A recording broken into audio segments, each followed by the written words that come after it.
Welcome back, everybody, to a... Has it started? Yes, it started. Welcome back, everybody. Wow. To another episode of Product Sense. Hi. Awkward. Let's get into it. Welcome back to the Sense and Sensibility podcast, where we talk about the good, the bad, And the unnecessary products we come across every day as moderators on steemhunt, a Steam blockchain-based product hunting site. I'm Dalio. And I'm Team Humble. Let's get started.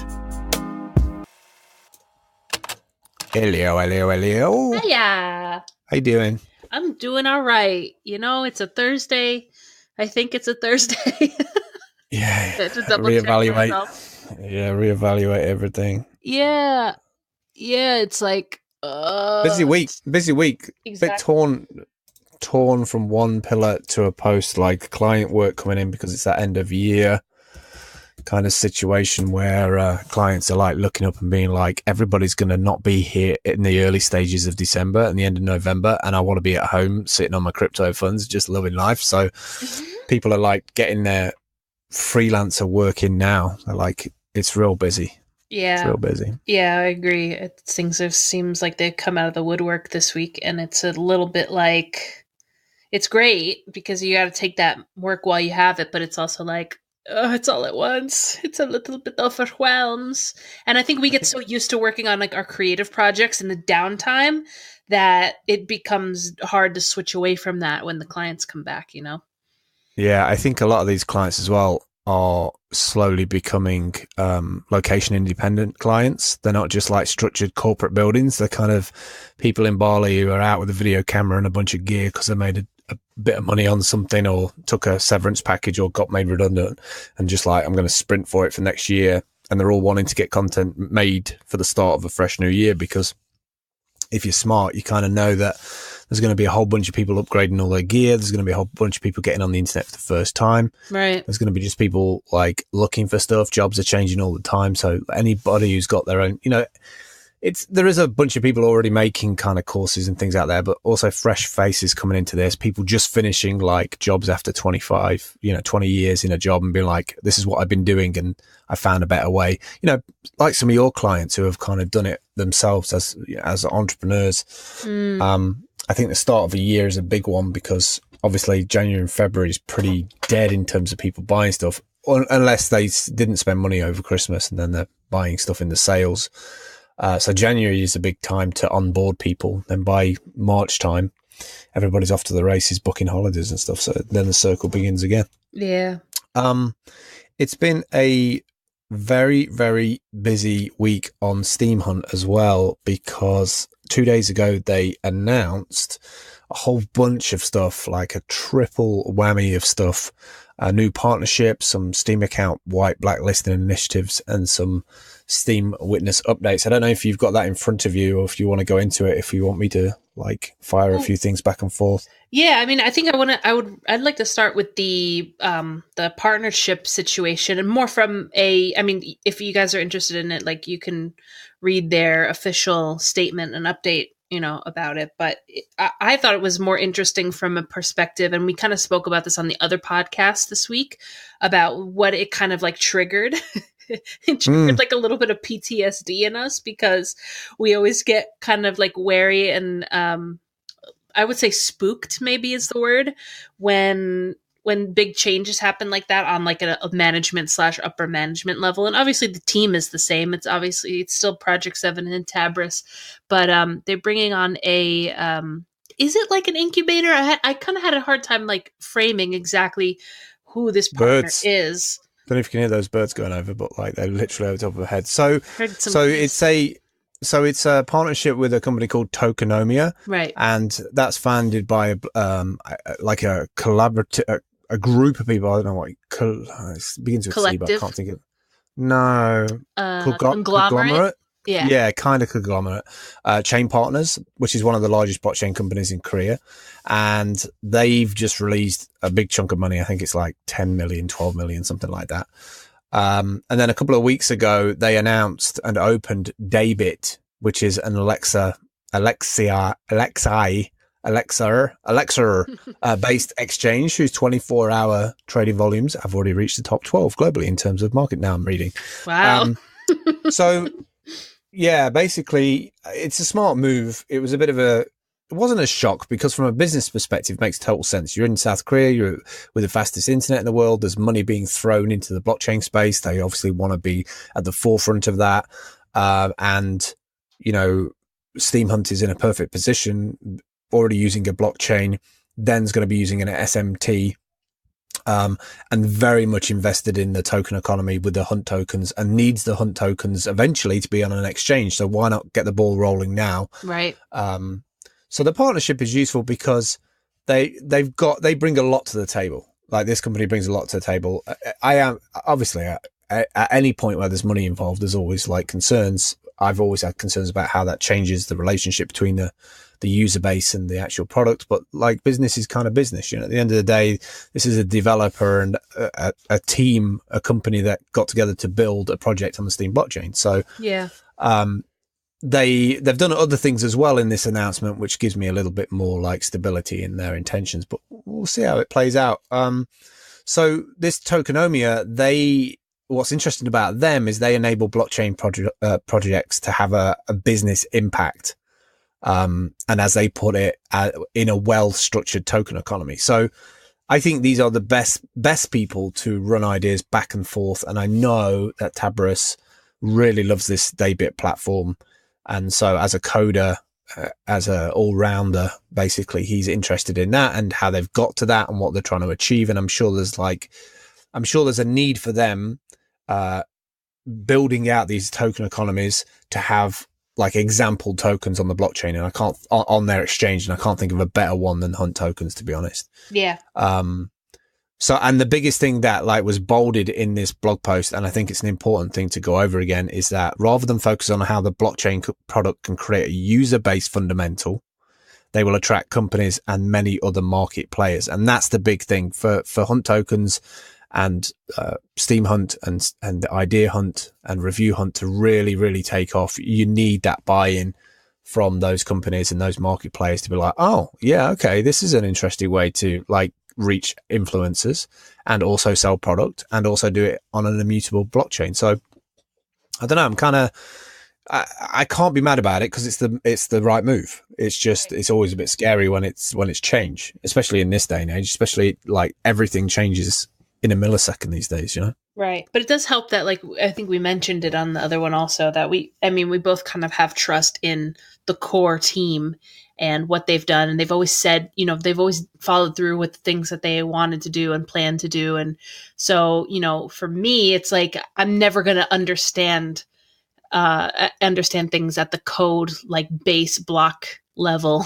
No, neither will I. Neither will I. No. Yeah, exactly. And so, like, you know, as much as I'm sure we feel like this is kind of like we were there from the start, and this is like kind of, you know, like we have sentimental feels toward the platform, I'm sure they feel like this is like their baby, you know, times a million. So it's, you know, I have trust in the team, and I have trust that they're making moves the way that they feel like they need to. So I mean, one important part in that, like, this is the one thing I will say about the team, is they're very clear about their actions, and I do love the fact that they spend the time to really break it down for people. Right. One of the main goals from that partnership, obviously, the first one is to get seen on the exchange, and so people can adopt it, because once it's on the exchange, then we can start to find out how much these things are going to be worth, and if people are going to trade them, other people are going to buy them.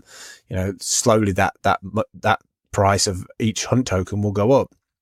But the biggest thing about it is this expandable pipeline. So there'll be business practices, business structure to the way that a brand can interface with a blockchain, and then the blockchain can connect with its influencers. And then and some of that is unknown territory, and some of it is standard business practices, the way it's always been done, in the same way like when I worked for VeriSign through a design agency who was just like throwing a bunch of money, there's contracts in place, there's legal in place of like, we're going to give you $10 million and we want this kind of reach. We want this percentage of kind of reach from the outreach of these bloggers. So like, right. if you hire 100 bloggers about the Nokia phone worldwide, then ideally we want this level of impact in terms of the bottom line and sales and stuff that can be found on the Yeah. So, I mean, Steemhunt has made that very clear.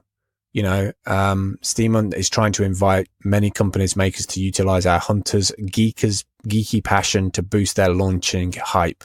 Very, very clean, very simple, which is exactly how a lot of things is launched these days. You know, this, you got to remember, Steemhunt was from the Product Hunt initial idea, and Product Hunt has done incredibly well over the years at really boosting onboarding for a small little startup with a great idea. In fact, I think I remember when Slack went on Product Hunt and they literally ended up with like 50,000 users in a day. Yeah.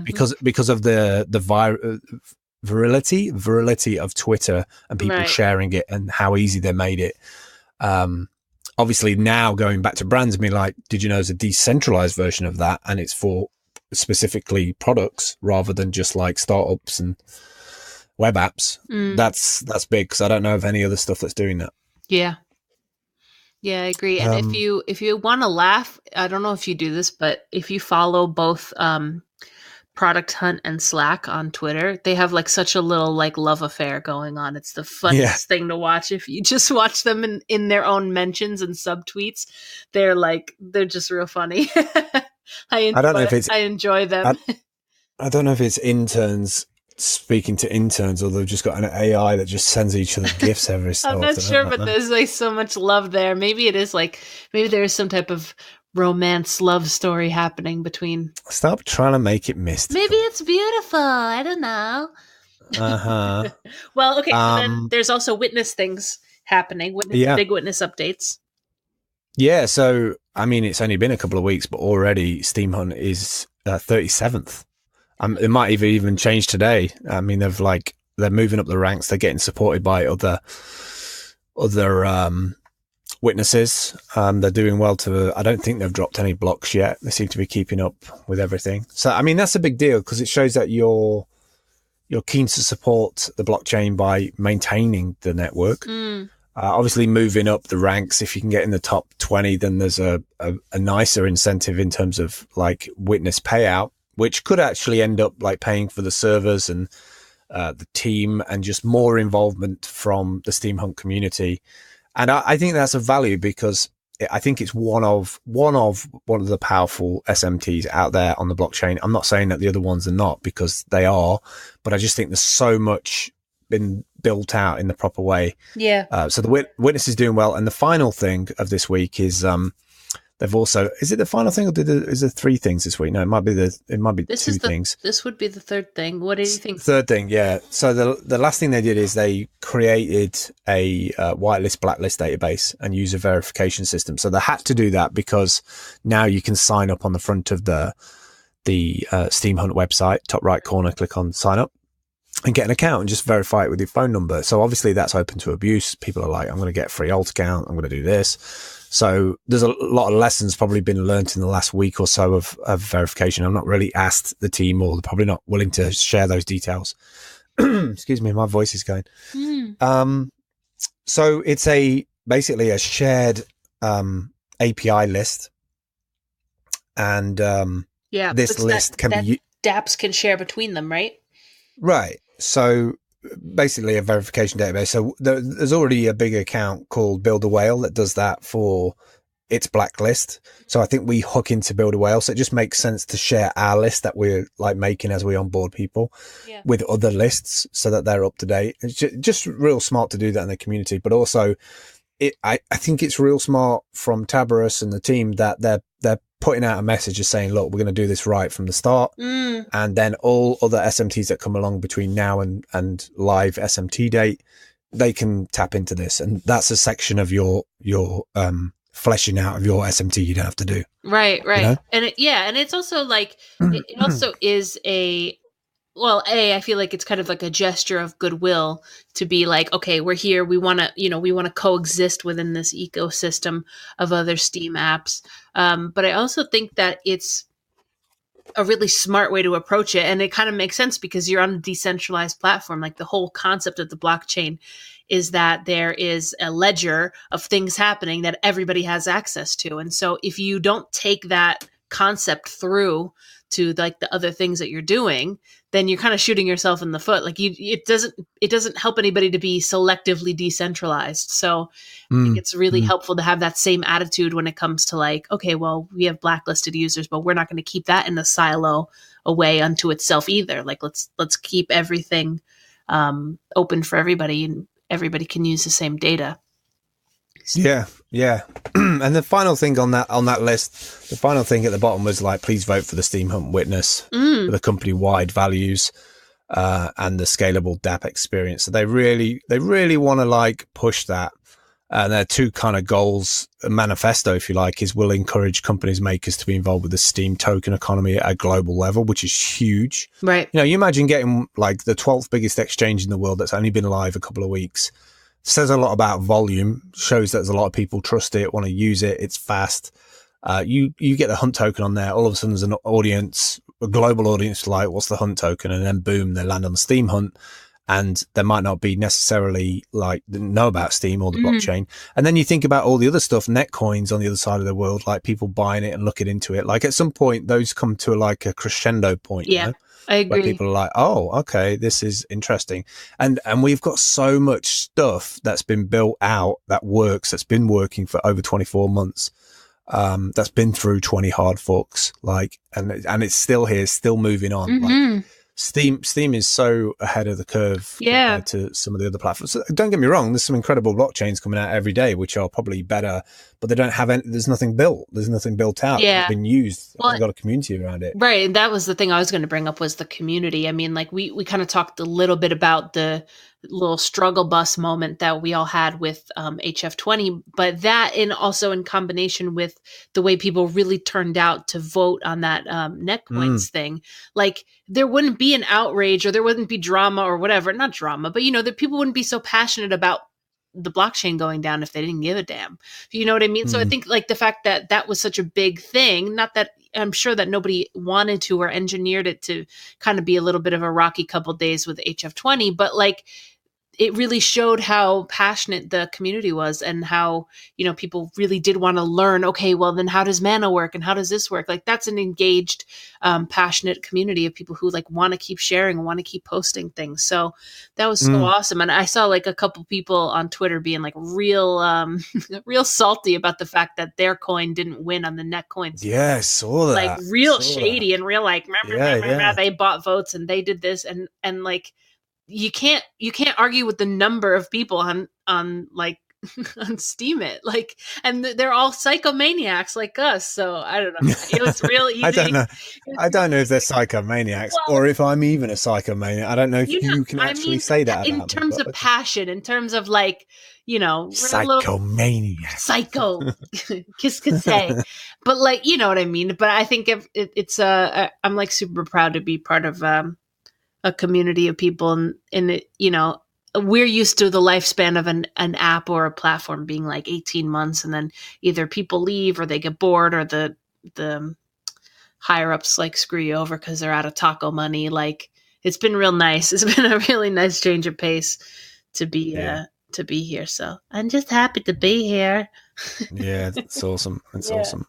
To keep it short this week, instead of it being like a 50-60 minute thing, I'm not going to do any good, bad, or strange this week just because I don't necessarily. I've not had any time to even collate that stuff together, and I know Dale has. So she's. Do you have any beefs though? Do you have any mod beefs before we do that? I did do at the beginning of the week. I felt like I think for the last 2 weeks I've been concerned about the image of the social community side of the platform in terms of Discord, and that had been kind of grating on me a little bit because it didn't match the front end. It didn't match what the team were trying to do. It didn't match like the blog post and the website and the token website. It was like, totally agree. I think that would have been really awkward for people coming in to be like, this is awesome. And then they get into the community and it's just like people posting one line responses in random and the channel like defaulting to random. So there's just been a few like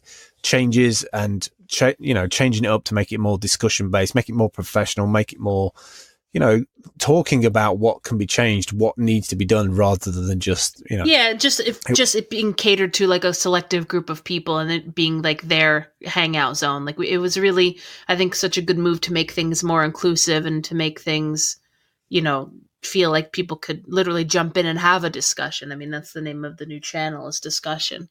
So I think I've already seen mods. I've already seen a couple of mods in there that are talking that wouldn't talk in the other one, because there's no entry point into it. So it should be a global channel for everybody. And if somebody's dropping in from, eventually from that exchange, or coming in from some other angle, even some other SMT on the platform, you need a bunch of, we will need at some point maybe 10 JPlay Co community managers just to deal with it. Yeah, I agree. Because it'd be just sheer volume of people. I thought at one point it wouldn't be a problem. I thought we'd end up with just an influx of users because of the new sign up.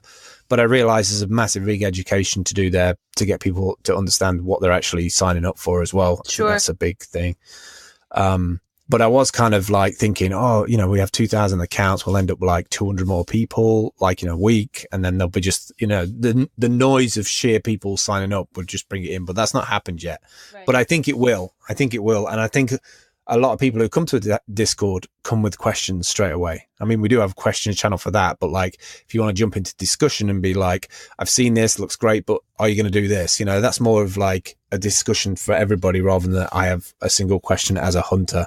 Something. Right. Exactly. So it makes sense. I think random was too random and ended up just like being, I don't know, somewhere at the end of the universe, somewhere that sells real bad coffee. It just it kind of it started to feel like that party that you knew you weren't invited to. Oh no, I never felt that. I never felt that. If I wanted, I felt like, this is not where I'm supposed to be tonight. I think the Uber dropped me off at the wrong bar. Like, I don't know, it just didn't feel like a welcoming place, I guess. Yeah, I just think it didn't fit I don't think it fit where the project had got to. And I just think personally it needed to be done at some point. And, I think that the mods and team are so focused on the product. The mods are focused on like turning up every day and going through all the hunts and stuff. And the influencers are looking for the stuff that's at the bottom and pushing it up. And you can't have like a separate like audience to that's not involved with the momentum of bringing it up. And then people just like, I don't know. It was just out of sync. It was super out of sync. No, I think it's just a growing pains type of thing. Things went from casual to business casual, I think. Exactly. Yeah. Like we just said, we put in like a strict no flip flops rule in the office. So, it doesn't mean you got to wear a suit every day. Just like, leave the rainbow sandals at home. Yeah, we've gone from having a wear anything day every day of the week to a bit more diplomatic now. It wasn't even wear anything day. It was like, come in costumes. Like, Steve's dressed as a toothbrush today. All right. Yeah, just not a good work environment. Yeah. So, I mean, I'm glad in some ways that things move on. Things move really quick anyway in this world. Like, the websites change. Like communities change really quick. Yeah. And they'll change again. They'll change again. We'll end up having a community for idea hunt. We'll end up having a community for review hunt. There'll be very specific people on those platforms that will only engage with one of those platforms and not the others. Right. So, and yet they'll all want to come into Discord and be like, why do you spend time on that? Like, let's discuss it. That opens things up across the sites. Anyway, let's get into the good and the bad and the strange this week. Okay. I just real quick. I had one more mod beef that was just go for it. If you just don't think that just because the title of your post has the word robot in it that it's automatically going to get passed. So I've seen a lot this week that was just like something robot, and it's like, okay, we're really stretching the terms of what we consider to be a robot. So just know that like it still has to fit the PG, no matter what the actual physical name is of it. I mean, I think I got some like figurines this week, and that could just be a language barrier thing. It could be a new hunter, but just as an example, like I got something that was a little toy, like desk figurine of a robot. And it was like something robot. And it's like, okay, I get that like Super Droid Robots is having its moment right now. but just like, don't go based on keywords, I guess is my little beef of the week. But That's just okay. So my good hunt of the week is this thing is called the Flat Time Tracker, and it's like a little ID card, like just picture like what you'd have like hanging around your neck, maybe like at a conference or to have access to a building. But it has like a little oh, I saw this. Yeah, it's so cool. Time tracker on the back, right? It has a time tracker on the back with a little screen, so it actually like auto updates as you like. You're basically auto clocking in and clocking out of the building as you swipe your card, and then if you flip the card over, like your photo and security information's on the one side, on the back is like this card that's got a little display like similar to what you'd have on a calculator, and it's auto updating your start time, your end time, your weekly total. Actually has a step counter on there and the date and time. So it has this little like dynamic just like this dynamic auto updating display on your time card, which is like so genius. And I remember being in an office and being like, okay, it's Friday, time to fill out your time sheets, and be like, oh, when did I go to lunch on Wednesday? Like, you know what I mean? That whole nonsense. So to combine like your sign in to get into the building and then just have that auto tracking your time. It takes like a little watch battery. I think that's like a genius idea. I mean, hopefully I never have to use it because I'll never have another like office job like that. But I think it's such a cool idea. It's a cool idea, but obviously people don't think it's cool enough to like vote on it because it's definitely not going to make its money, unfortunately. Like they want 11 grand and they've had 721 quid and they've had 10 people behind it and they've got 56. They've got like 2 months more to go. Yeah.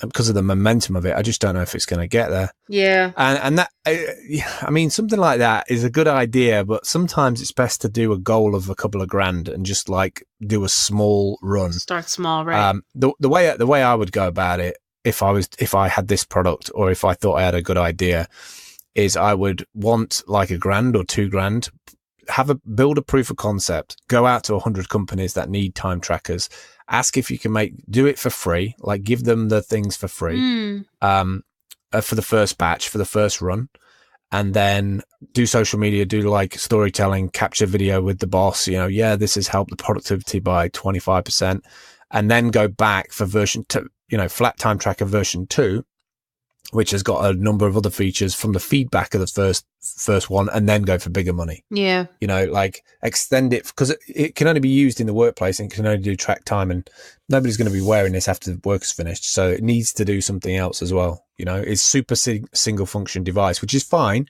for the office, but I presume you have to not only just have a badge now, you have to charge this damn thing up as well. Well, yeah, it takes a little watch battery, and it doesn't look like, that'd be good. Yeah, it doesn't 3 look like months. It's the type of thing that, like, it's like a calculator. I mean, it is set to go for a good time. I do like that it combines just being your door tag, like for security, is also just auto tracking your time. It just seems like such a no brainer, and that's a timesheet is something that you can never rely on employees to do like correctly, accurately, on time when you need it to do billing. Like I was always that employee at every office where like the HR person would be like, Dale, did you get your timesheet? And I'm like, no. Yeah, I was pretty terrible at times. Yeah, I'm like, so I just like, I would love to have one of these as an employee of an office, but I've never also worked at any place important enough to have security that intense where I had to swipe the card. So it's a good deal. I mean, it's a good deal. I'm sure it'll do very well. Like V3 will be good. V3 will be really good. The price is all kind of wrong. Like, yeah, the price is all wrong. It seems like somebody's trying to buy bulk of these so that they can set up a company with £12,000. Maybe they've been told that they need to have a £10,000 order, right? And they're just rather than and then it's not about raising money for a product that, because who's going to buy? I mean, nobody's going to buy one of these, right? So you're expecting companies to be coming to Kickstarter, and that's not how Kickstarter works. Right. Kickstarter is normally a one person, one deal kind of thing, not a company. Right, so, and it's hard. Great idea, wrong audience. Right, it's hard for me. I'm not, even though I would love my company to have this. What can I do? Tell my boss about it? Like, I'm not going to be the one to back it. So Yeah. get what you're saying. Yeah. I think it's a bit. Plus, do you want to be the guy who turns up with automated sheets every week while everybody's pissed at you that you're like, super efficient, John? Oh, John, you efficient, John. Like, I don't want that. Super efficient, John. That's Yeah, the there you best. Oh my god. All right. So my bad one makes me actually furious. It's a robot. I don't know if that surprises you, but I hate this robot for many reasons. I know hate is a strong word, but I actually feel It's not those the emotions. googly eyes, is it? It is a robot with googly eyes. Now, okay, I get that it's for kids, but you can't just make something for kids, add a Z at the end of kids and make it for kids and then just add googly eyes. That's not how kids work. That's not how fun stuff works. Like this is clearly like some type of only fools and horses like extra stock situation where somebody was like, "Oh, damn it, we got a bunch of these metal detector robots. Let's just make them for kids. All right, yeah, just order 100,000 googly eyes and we'll make it for kids." Is this little robot on 4 wheels? It's definitely not. It was never made for kids. It's like gray and black and doesn't look fun at all except for the googly eyes. And then my second beef about this is that as a kid, I had a metal detector, which I like salvaged from somebody's trash, and it was my favorite thing in the world. And so like it kind of breaks my heart a little bit to think like, oh yeah, just put this robot out in your backyard and see if it finds anything for you. Like half the fun of doing a metal detector thing is like getting outside and doing it and like finding something. And I think that this is probably like, all jokes aside, if it is meant for kids truly, that it's meant to teach them how to build the robot, and that's kind of cool. But it was literally like a meme, like, oh yeah, just stick googly eyes on it, it'll be fine. Yeah, it doesn't look the most well-built thing in the world, I will say. It looks a little bit too plasticky for me. Right, and like, look at those wheels. They're not gonna get through anything. If you put this in your backyard, it's just gonna be like in the back, Yeah, like spitting up all kind of dirt and sand. No. Although it might be easy to put it together, I don't know. It might be an easy first thing. But I don't know. I mean, I get the whole idea of like, as long as you're teaching the kids that there's a unit underneath that detects metal, like, right. As long as you're teaching kids not just to put it together, but to be like, this piece here does a certain thing, like it detects metal because of XYZ, rather than look at this googly eyed robot we bought you. You know what I mean? Well, like, yeah, and also I'm looking at other robots on the website, and they seem to have like a running googly eye theme. So they bought 100,000 Bizer. They probably kickstarted for it. Oh man, the googly eye factory in China, they are living over there. Somebody's making some knocking them big out money. Yeah, so that just like made me angry. And like I said, I'm in two minds about it because it's for kids, but it's like, do better, thanks. And then my strange one is the worst thing I've ever seen in my life. It's called, I validated this one. I know which one it is.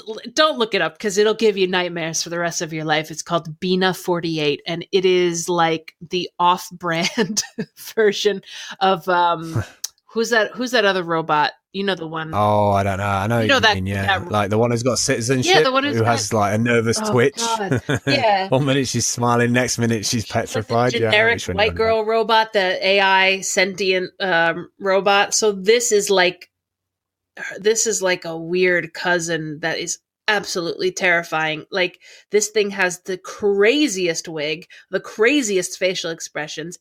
I hate to make fun of it also because, and I need to preface this because Sophie was the other one, by the way. Sophie. This being a robot is actually based on a real person who's alive and living, which A, makes it a million times creepier, but B, I don't want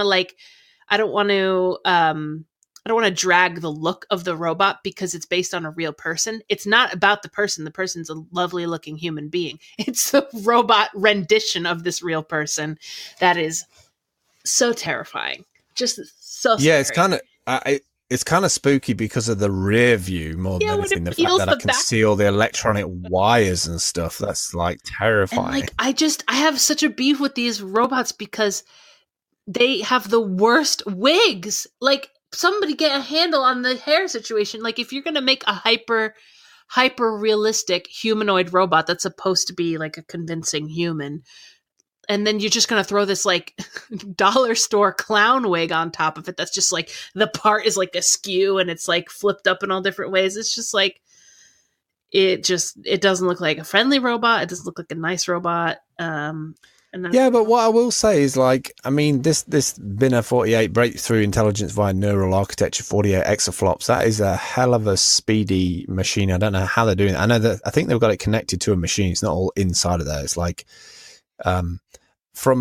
this is the way it's going to go, though. We're going to end up with, like, we've always seen it in sci-fi and bloody cartoons of like heads in jars of liquid. Like, we're going to definitely have teachers and AI and transportation and, you know, that Johnny Cabs with the, like, where do you want to go? Yeah. You know, like, we're literally going to have, like, Elon Musk is going to have a bunch of, like, robot tokers, like, telling you you're going to get 2 minutes to get to LAX and stuff. We're going to see that happen real quick. Yeah, I just wish they scarily as it may say, it's going to happen. We already saw, like, the flat projection, like, walk in an airport and there's like a hologram woman of like, that, like yeah, it was crap. That was so crap. It was so crap. It was a projection. Before it gets better. Yeah, somebody's going to hack all these. They're going to be saying all kinds of like horrible stuff as you get into through duty I don't free. know what the whole thing about making it like a hyper realistic like dummy does for the experience. Like, I would so much prefer just like, I would actually prefer it look like a robot. Like, make it look like something out of Terminator over this. This actually is what creeps me out. Like, no, I don't know. So it's just like it's a little bit much. If you click the link that's associated with this hunt, there's a huge video and I haven't clicked it yet, but it's called Bina 48, an existential crisis. And it's got this horror movie lighting. And it's like this robot in a corner, like backlit, like a Hitchcock film with like weird wallpaper in some living room. And I can only imagine like the existential crisis this robot's going through. It's forcing me to have an existential crisis. So that's why I don't want to smash it, because like it's impressive technology. It's based on a real person. I think the idea is awesome, but that's why it's my strange and not my bad one. It just makes me extremely uncomfortable. Like, could you imagine waking up in the middle of the night and being like, "Hello, Phil. Your Fitbit data says you're awake." Like, oh, no thanks. Petrified. Yeah. I would be absolutely petrified, I think. So that's my 3. Nice. Yeah. I like it a lot. I like it a lot. Yeah, it's been a little bit of a crazy week, but I did, I'm glad we did this, and I'm glad we sat down and. Yeah, I'm getting to the point where like I'm getting burnt out. So like I know tomorrow's going to be a bit more of a chill down day because I don't have modding to do and stuff. So get this up and then do a bit more script stuff for a client, and then ready to kind of, well, hopefully Chillsville a little bit, but then do some more work on Saturday and Sunday, and then fresh start next week. That's right. That's the last week, week of October next week. So yeah, crazy, absolutely crazy. Thanks for joining us today, everybody. I know it was a little bit shorter than usual. Normally do about an hour, but like I think we condensed and got everything in for the last 40 minutes. So yeah, not too bad. Yeah, for sure. All right. See you guys. Bye. Thanks for joining us. Bye. Thanks for spending time with us today. Subscribe with Pocket Casts and get notified right away. And if you use Anchor FM, please feel free to call in and leave us a message. We'll try to reply in our next cast. If you'd like to support the podcast, you can now go to anchor.fm/positive and click on the button. And if you'd like to hang out with us in our Discord, there's a link in that page as well. Stay positive, and we'll speak to you soon.